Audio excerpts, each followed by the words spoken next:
sometimes you got to fight yourself for yourself. Mm-hmm. And Mm-hmm. a lot of people don't always necessarily know what that means, but I do. What's And it mean for you? I was in my way.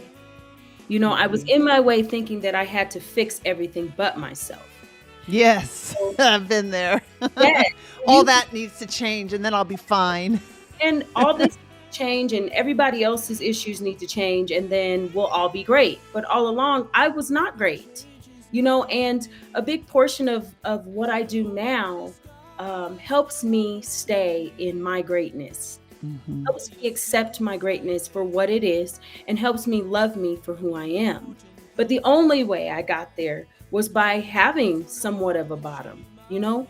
And not everybody has to have a bottom, but you know, when you're talking about any type of addictions, not just alcohol addiction, but when we're talking about transformation in general, there's always this piece where you have in the back of your mind, sometimes 2 or 3 o'clock in the morning, where you're like, what am I doing? And Yes. it's this aha moment that's like, the only person that's going to be able to fix it is me. So I can run from it or I can tell myself the truth.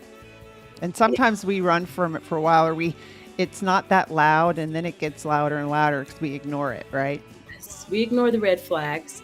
We ignore the things that tell us, hey, it's time to move forward. And then there's times when our higher power just says, you don't have a choice.